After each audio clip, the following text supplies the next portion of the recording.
bagong dating.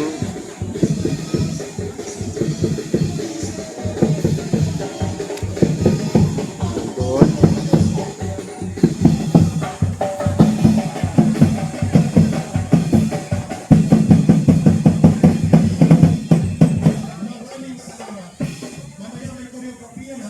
Ang mga political officers ng grupo ng Active Anti-Crime Group ng Quezon City, Dami. mga loyalistang banal sa sabayan ng Tambol at ang Trinidad Asong Ulol, ready ang political officers. Okay, ngayon partner, pakinggan natin ang ating kasama. Matagal na natin itong kasama sa lahat ng laban. Pakinggan po natin si Kuya Placido Veloso po!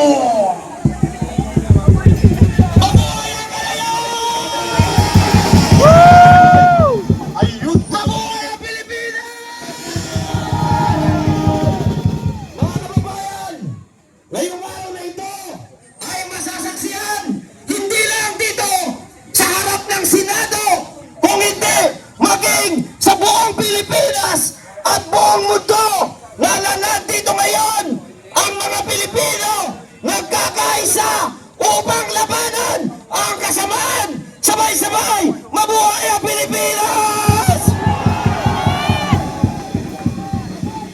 Iramin ko muna ang oras kay Brother Placido sa officer po na nakausap namin na pinayagan na daw ni General Abirin at ng officer on the ground. Ang ating LED wall po ay hindi pinapapasok dito sa side na ito. Ang LED wall po na yon ay magsisilbi pong guide for discussion sa teatro ng ating protesta. So sa officer po na nandito, Captain Ray Valeros, at taga-UPI retired officers, General Daos, i-coordinate po natin please kung bakit iba ang utos, iba ang ipinapatupad on the side of this. Sana po ay wag na nating pahabain pa ang ating negosasyon. LED break ko lang po yun. Wala pong panganib sa banta ng seguridad natin yun. Please attention sa security or officer on the ground na nagbigay ng paintulot. Go ahead, Brother Placido. Mga kababayan, bago po ako umawak ng mikropono, nagsalita si Ka Eric, nagsalita si kasamang bench at nagtanong din ako kay Tatay Lani kung pwede bang nagmura. Pero dahil sa ating respeto at paggalang sa iba nating mga kababayan na nandito ngayon, ngayong araw na ito, ipinapangako ko sa inyo na hindi muna tayo magmumura. Pero ang galit ng sambayanan ay ramdam na ramdam dahil ngayong umaga ay nakikita natin ang pagdagsa ng totoong mukha ng taong bayan. Mabuhay ang Pilipinas! Mabuhay! Nandito tayo ngayon sa labas ng Senado dahil upang itakwil ang kasamaan ng 12 traidores na nasa loob. Mga kababayan, malinaw na malinaw, nais nilang pigilan ang blood control scandal na patuloy na nagbibigay ng galit sa sambayanang Pilipino. Tama! Marahil mga kababayan, ang ilan sa atin sa mga kasamaan nating nandito ngayon, kaya kayo nandito, ay maaaring lahat tayo ay biktima ng blood control. Tama po ba? Tama! Konting ulan lang, nandyan na ang baha. Konting bagsak lang ng ulan, ang ating mga gamit, ang ating mga ari-arian, pati ang ating ikinabubuhay ay pinapahinto ng baha. Bakit may baha? Kaya may baha dahil ang pondo para mapigilan ang pagbaha ay ninakaw ng 12 senador na nandito ngayon sa loob ng Senado. Ang tinatawag, Brother Placido, na 12 Judas. Nakita ninyo mga kababayan, pilit nilang binabaluktot ang saligang batas, pilit nilang gustong isaksak sa utak ng mamamayang Pilipino na tama ang kanilang naratibo at mali ang pamumuno ni Cayetano. Bakit? Dahil gustong-gusto nilang pigilan mga kababayan ang pag-iimbestiga sa blood control. Hamakin ninyo Ngayon, pinakikialaman na tayo ng executive branch. Nawawala na po ang ating demokrasya simula nang dinampot ang dating Rodrigo Roa Duterte. Si BBM wala dito. Kaya mga kababayan, kami po ay nananawagan kasama natin sa ating mga kapulisan na pinapasahod ng taong bayan. Hayaan ninyong magtipon, pero hayaan ninyong maglabas ng galit ang bawat isa sa amin dahil ito ay para rin sa inyo. Ito ay para sa demokrasyang pare-parehas nating pinaglalaban sa ilalim ng umiiral na saligang batas ng konstitusyon ng Pilipinas. Tama ka dyan, Brother Placido. Kaya mga kababayan, manatili po tayo sa ating mga kinaroroonan. Patuloy tayo magparami sapagkat pag nagpatuloy ang panunupil ng ginagawa ng mga demonyong 12 senador, taong bayan ang huhusga! Taong bayan! Taong bayan na ang huhusga. Taong bayan na ang huhusga. Kaya mga kababayan, patuloy po tayo magparami. Ito na ang... Naantok na kayo eh. Ayan, nandito na po si Dato Benji. Wala ba tayong mga kamay dyan? Maraming salamat Unang-una, nagpapasalamat ako. Binigyan niyo ako ng konting oras para makisalamuha sa inyo. Alam niyo yung problema natin dito. Compare sa problema namin sa Mindanao, napakalaki ng diferensya. 1972, ako, libo-libong mga Moro ang minasakit. Sinong gumawa nun? Sinong gumawa nun?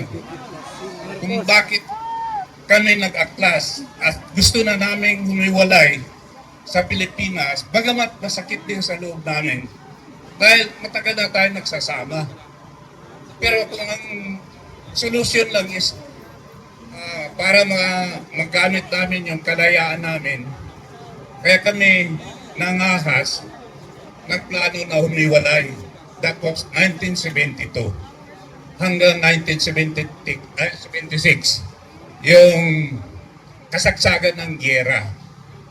Ngayon, may ban na kami. May ban. Bangsamoro Autonomous Region in Muslim Mindanao. Hindi pa rin maayos yung buhay namin. Maaaring sabihin namin na sa halip na aangat kami, lalo kaming nalulugmok. May idwaan doon. Ang solusyon doon sa amin, hindi namin masosolve doon sa amin. Dahil dito, symptom lang yung problema namin. Dahil ang tunay na problema nandito sa Malacanang. Hanggat hindi maayos ang problema ng Malacanang, yung hindi tayo makakita ng isang leader na tapat, isang leader na talagang puso niya ay para sa atin, walang mangyari sa amin. Kailangan nating ayusin ang Mindanao. Hindi dahil sa Mindanao na ko, no? Hindi dahil Moro ako. Dahil ang bar, ang area namin ay bahagi ng Pilipinas. Kumbaga sa bahay, kwarto yan. Kahit anong papaganda mo ng bahay, kung may isang kwarto dyan na hindi naayos, hindi rin gaganda. Yung minimiti natin ng first world Philippines, hindi natin magagamit. Di ba? Dapat itong araw na ito, masaya tayo dahil araw ng kalayaan. Pero napakalungkot kasi ito rin yung araw na nagpapaalala na yung mga magigipin natin, mga bayani, nagpapakamatay dahil sa atin. Akala natin, nung may taboy natin ang mga Hapon, ang mga Amerikano, Espanyol, kauna-una yung Espanyol, akala natin malaya na tayo. Pero ngayon, ang nagpapakahirap sa atin, yun yung nadayuan eh. Yan ang masakit. Ang kapwa natin Pilipino. Kaya ang tingin sa kanila, hindi na sila gobyerno, sindikato ang tingin. Ngayon, may gusto akong tanungin sa inyo. Ano ba talaga ang pinaka-problema natin ngayon? Kaya ba ninyong sagutin? Ang korupsyon ay bahagi lang ng problema natin. Ang tunay na problema natin ay walang tumatayong leader sa atin. Kaya hindi tayo na-unite. Ang inaasahan natin, si BP Sara, kaya nananawagan kami sa UPI na lumantad na siya, panindigan niya tayo, binuto siya ng 32 million. Tungkulin niyang ipaglaban tayo. Hindi, wala tayong tungkulin na ipaglaban siya. Siyang mag-ano sa atin. Kasi binuto natin siya. Dapat tumayo na siya. Tumayo na siya. Ito na kung gusto natin matapos yung problema natin. Kung gusto natin matapos yung paghirap ng mga kapatid nating mga pulis. Hindi natin kalaban yung mga pulis. Ang problema natin yung sistema. Kaya lang, maatin natin yung inahanap nating unity. Kung magkakaroon tayo ng tunay na leader na handang magpakabatay sa atin, hanggat walang ganong leader, business as usual pa rin. Hindi kaya ng personalidad ang problema natin.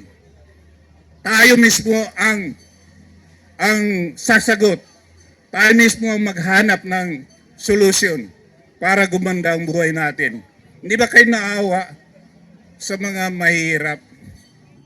Maaring mangyari din yan sa mga anak natin. Sa mga apo natin kung hindi natin babaguhin ang sistema. Tapusin na natin yung personalidad. Tingnan natin yung prinsipyo. Ano bang prinsipyo mayroon tayo? Handa ba tayo magpakamatay para sa bayan natin? Handa ba tayong tularan yung mga bayanin nating nagbuhis ng buhay? Hindi. Pero kung gagawin natin, may paraan. May paraan. Katulad ng sinabi ng mga naunang mga nagbigay ng talumpati, dapat ilagay natin, hindi lang yung, kasi ang nangyari sa atin, parang picnic na lang itong rally eh. Wala nang katapusan. Dapat kilos ang kulang. Pero kailangan natin magkaroon ng isang leader na tatayo sa atin. Kasi kahit anong gawin natin, kung walang ulo, wala tayong ulo, saan tayo pupunta? Wala. Ganito na lang. Paikot-ikot yung problema natin. Kung anong sasabihin natin ngayon, yun din ang sasabihin natin bukas. Kung wala ng katapusan. Stereotype. So, siguro hindi ko napahabahin yung pananalita ko dahil ayaw ko ring isipin ng iba na tumatayo ako dito na gusto kong siguro yung makilala nyo, sumikat, ganun, hindi po yun. Hindi po yun. Nahiya nga akong humarap sa inyo eh. Ako, sa totoo lang, matagal ako sa giyera. Pero hindi ako takot humarap ng bala. Medyo alanganin ako humarap sa inyo. Dahil alam kong isang pagkakamali ko lang, matagal ayusin yun. Samantalang sa giyera, kung tatamaan ako, pwedeng gamutin. Pero yung may masabi akong hindi maganda sa inyo, magkamali ako kasi tao lang ako, yun ang iniiwasan ko. Kaya ayaw kong umarap sa inyo ng ano. Kaya lang napilitan ako dahil obligasyon din namin sa Mindanao na tulungan kayo. Hanggat hindi maayos ang problema dito, walang katapusan ang problema namin sa Mindanao. Kaya nagpapakahirap kami. Ngayon, ito ang hindi ko gusto mangyari. Sana hindi mangyari ito. Pag hindi na kayo maayos dito, wala kaming ibang pamamaraan kung hindi humiwalay na kami sa inyo. Ayaw ko mangyari yun.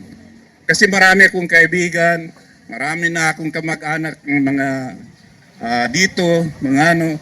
Hindi usapin ng religion ito. Usapin ng prinsipyo. Usapin ng kahirapan. Yan ang ano natin. Kaya magsama-sama tayong ayusin natin ang problema dito. Para hindi na namin maisip maghiwalay. Dahil maganda na ang buhay natin. Maraming salamat sa inyo.